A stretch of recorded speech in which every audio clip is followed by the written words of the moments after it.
Eritrean sovereignty and Ethiopia's quest for sea access. Work product of the Red Sea Task Force. The Red Sea Task Force is an independent body created by the following Eritrean scholars, listed in the order of their appearance in the text of the report: Yohannes Haile, Gabra H. Tesfaji Orgis, Mohammed Kir Omar, Mibrato Atuberhan, Paulos Tesfaji Orgis, Team Tawald Birhan, Kidane Mengistib, Sengal Woldatensi, Mengistib Tesfayahans. Preface. After half a century of peaceful political activities and an arduous armed struggle, Eritrea was liberated in 1991, and its independence was legalized through an unsupported referendum in 1993. Eritreans overwhelmingly voted for independence, and Eritrea became a sovereign state and a member of the United Nations on May 28, 1993.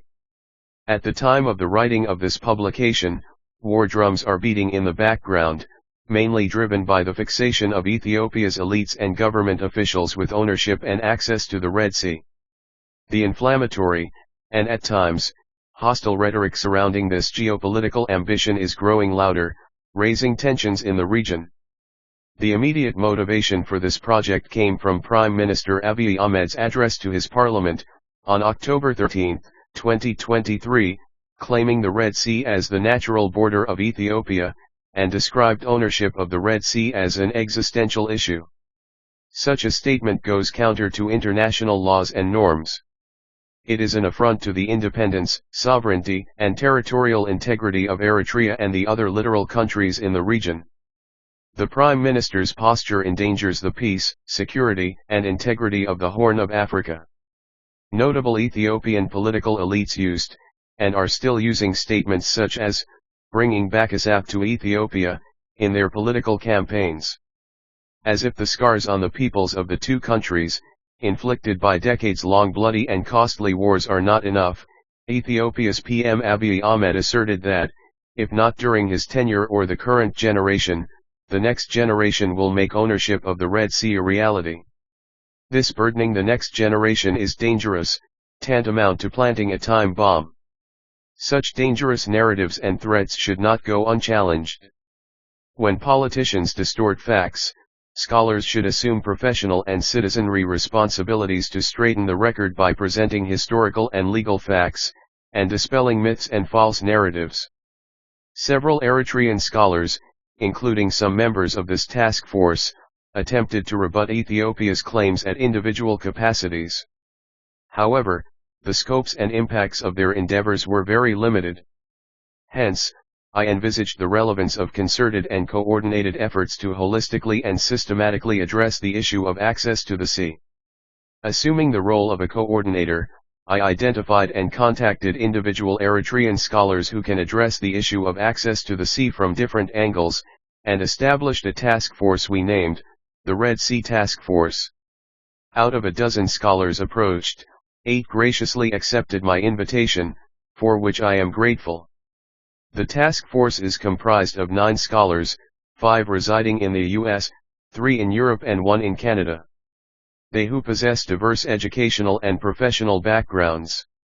The membership is based merely on the individual's merit of possessing relevant expertise and having direct or indirect involvement in the subject matter.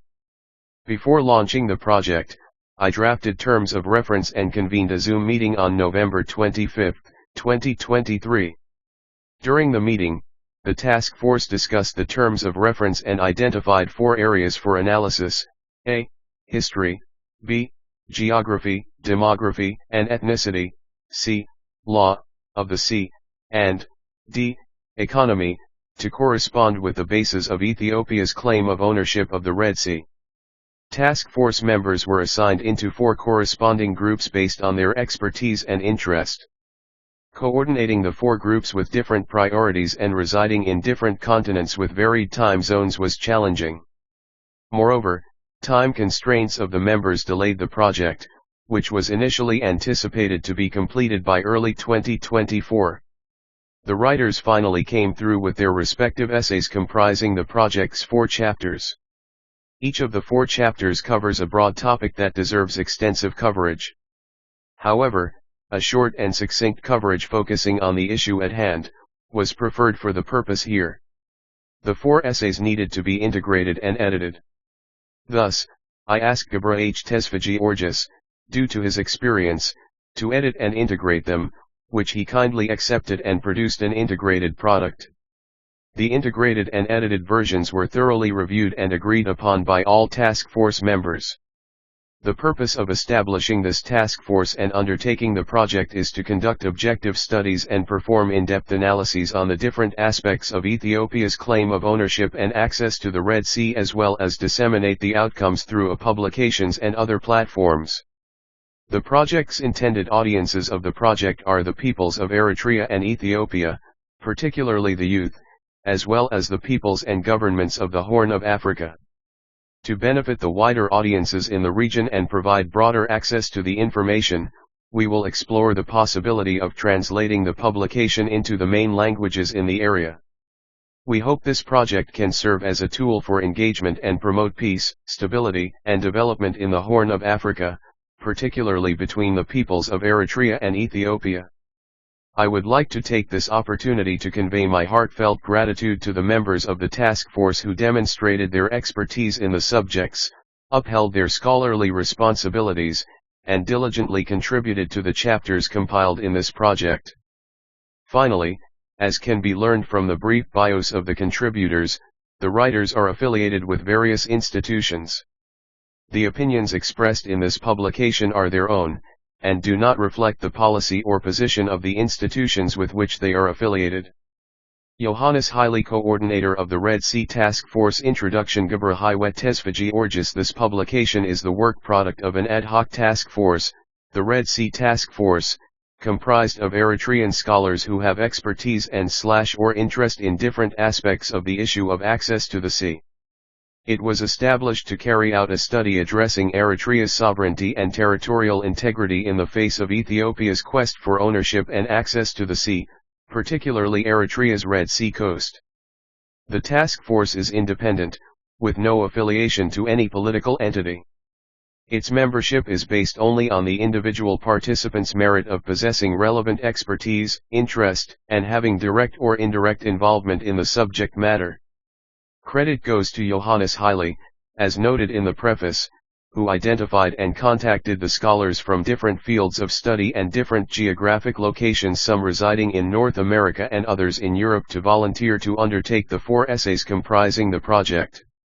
The goal of this project was to conduct objective studies based on facts and perform in-depth analysis on different aspects of Ethiopia's claim of ownership of and access to the Red Sea, especially Eritrea's sovereign territories, and disseminate the outcomes through publications and various media outlets. The issues of ownership of and access to the Red Sea have been an obsession with Ethiopian scholars, elites, and government officials. The issues were brought to the forefront when Ethiopia's Prime Minister, Dr. Abiy Ahmed, in addressing his legislative body, Parliament, in July 2023 asserted that the Red Sea is the natural border of Ethiopia, and described ownership of access to the sea as an existential threat for his country. He added that Ethiopia must acquire a coastal outlet in the Red Sea by any means, legally if possible and by force if necessary. Such an assertion goes counter to international laws and norms. It is an affront to the independence, sovereignty, and territorial integrity of Eritrea and the other littoral countries in the region. The Prime Minister's posture poses a threat and endangers the peace, security, and integrity of the Horn of Africa. Following the Prime Minister's address, and subsequent posturing through military parades, several Ethiopian scholars and media outlets continued to echo his false narrative about ownership of and access to the Red Sea. This dangerous false narrative, expressed with the timing and in the manner articulated by the Prime Minister, poses a direct threat to Eritrea's sovereignty and territorial integrity, and therefore, should not go unchallenged. This task force was established to address the false assertions by conducting objective studies. The basis of Ethiopia's claim of ownership of and access to the Red Sea can be categorized into 4 broad areas: 1. History, 2. Geography and demography, 3. Law, and 4. Economy. The historical basis of Ethiopia's claim is that the Red Sea coastal areas were historically, including during the Great Aksumite Kingdom era, integral parts of Ethiopia, and that the colonization of Eritrea was an interruption of such a long history. The defeat of colonial Italy, and eventual federation followed by the annexation of Eritrea by Ethiopia represented the return of the lost child coming to her mother. The geographic argument is that being landlocked has rendered Ethiopia a prisoner of geography, limiting its regional and globally interactions. The demographic argument is that Ethiopia, with a population of over 120 million, faces extreme demographic pressure, and being landlocked exacerbates the population burden.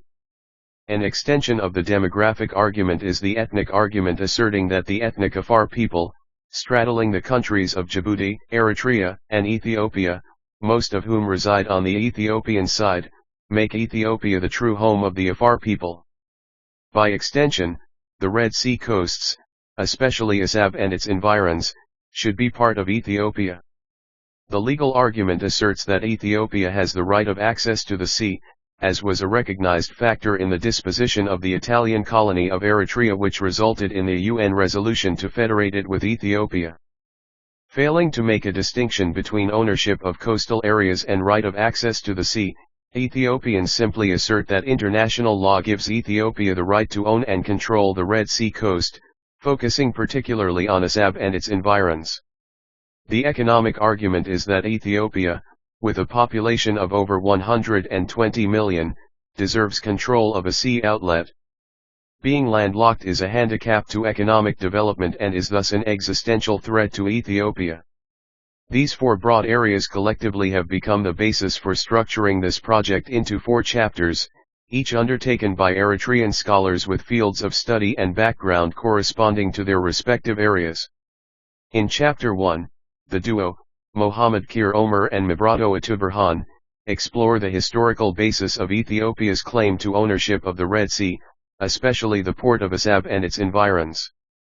They outline ancient history, including the Aksumite kingdom era, which is shared by the mosaic of ethnic and cultural entities residing in current Eritrea and Ethiopia. The ancient history represents a common heritage for the diverse communities in the area. Continuing into the modern history, they describe how Italy established Eritrea as its colony, beginning with a series of treaties with local Afar sultanates, while Ethiopia's Emperor Menelik expanded Ethiopia's territory to the south.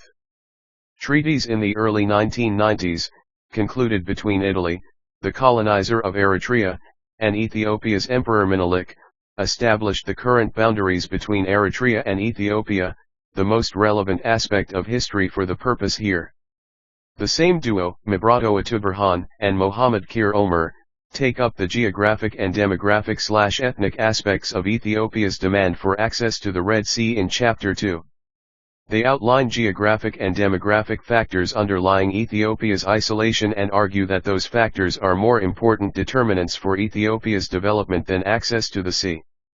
They describe the historical independence of the Afar sultanates, the ardent participation of the Afar in Eritrea's long struggle for independence, and dispel the contention that Assab is Ethiopian, as the land of ethnic Afar, the majority of whom reside in Ethiopia. In Chapter 3, the trio, Gabra H. Tesfaji Orgis, Paulos Tesfaji Orgis, and Team Tawald Birhan, deal with the legal aspects of access to the sea as it relates to Eritrea and Ethiopia. They contend that confusion is prevalent among Ethiopians between ownership of coastal area and the right of access to the sea. By referring to the specific provisions of the UN Law of the Sea, they point out that Ethiopia has a legal right of access to, but not ownership of, the Eritrean Red Sea. However, that right is not absolute and can only be implemented through a peacefully negotiated bilateral agreement between the transit state of Eritrea and landlocked Ethiopia. Finally, in Chapter 4, another trio, Kibdane Mengistib, Sengal Woldatensi and Mixistib Tesfayahans, take up the economic and security aspects of access to the sea. They start with a discussion on global and African landlocked countries as a background to place Ethiopia's landlocked status in a broader context. They argue that economic performance is influenced more by factors such as governance, state fragility, geographic constraints, and ethnic conflicts rather than access to the sea. They emphasize the mutual economic and other developmental benefits that can be gained through peacefully negotiated bilateral and/or multilateral agreements.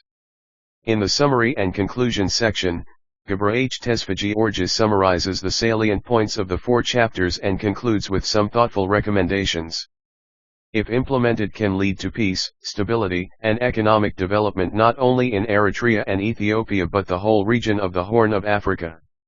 Each chapter of the project can be viewed as a standalone essay, but collectively, as a project, we believe, the document provides a solid argument against Ethiopia's false claims for ownership of the Red Sea, especially the port of Assab and its environs. Thus, it presents a sound defense of Eritrea's independence, sovereignty, and territorial integrity in the face of Ethiopia's expansionist claims. Chapter 1 Historical Context for Access to the Red Sea. Mohammed Kir Omer and Mabrato Atuberhan. Background. Situated in the northeastern part of Africa, Eritrea is a country enriched with a vast cultural heritage and historical depth and is home to no fewer than 9 officially recognized ethnic groups. It has a population of about 4 million people. Eritrea stands out for its ancient human settlements, including untapped archaeological sites. Notably, human remains dating back 1 million years ago were found in the Danakil Depression. For the purpose of this chapter, the history of Eritrea is divided into ancient and modern periods and discusses the significant aspects of each period. The ancient history is merely to show the heritage and commonality of the various ethnic and cultural entities residing in current Eritrea and Ethiopia. The modern history, on the other hand, shaped the current boundaries of the 2 countries, and is therefore more relevant for the purpose here. 1.0 Ancient history, for the purpose here, covers pre-Aksumite periods, the Aksumite kingdom period, the decline of the Aksumite kingdom, and the pre-European colonial period. Following is a brief coverage of each period. 1.1 The pre-Aksumite period. In 1994, the National Eritrean Museum undertook archaeological digs near Mount Kakan, Agordat, and western Eritrea. It unearthed significant insights into the historical significance of the area, suggesting that around 2300 BCE, it was a crucial hub in the trade networks that connected the Nile Valley to the highlands of what is now Eritrea and Ethiopia, continuing until the pre-Aksumite period around 400 BCE. Further studies in the Asmara Basin point to the presence of fairly urban-like settlements in the Horn of Africa. These communities existed both before and during the same period as the pre-Aksumite settlements in the southern highlands of Eritrea and northern Ethiopia. The settlements near Asmara came to be known as the Ona settlements. The agro-pastoral communities in the vicinity of Asmara played a crucial role in the evolution of urban development in the region. They were integral to the emergence of urban centers in the southern highlands of Eritrea during the late 1st millennium BCE and early 1st millennium CE, particularly in areas such as Keskes, Matara, and Koito. These findings underscore the area's historical significance as a hub of early human settlement and development in the region. The Red Sea and Gulf of Aden side of Africa is known as one of the oldest maritime trade routes linking with ancient Egypt, the Mediterranean region, Arabia, India, and the Far East.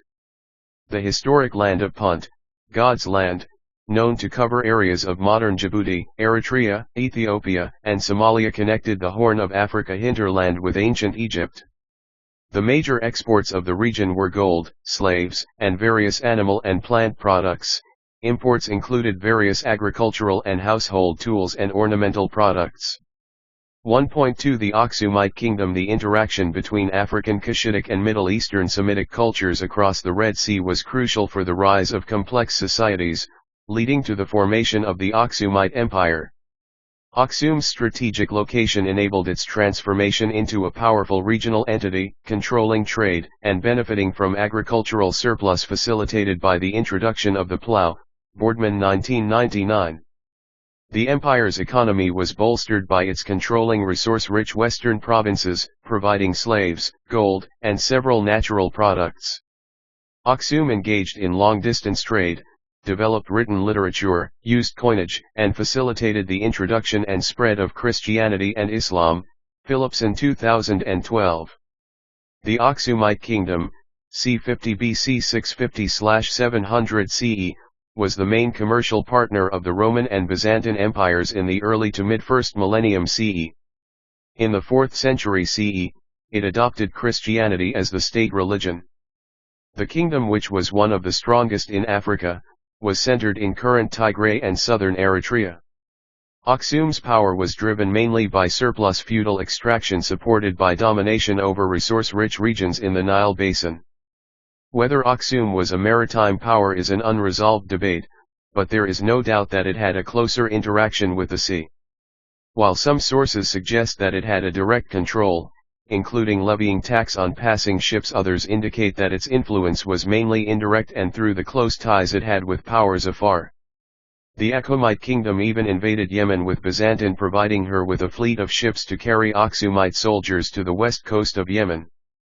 1.21 The ancient port of Adulis. The ancient port of Adulis lies in the current Eritrea, where pre-Aksumite civilization has been uncovered.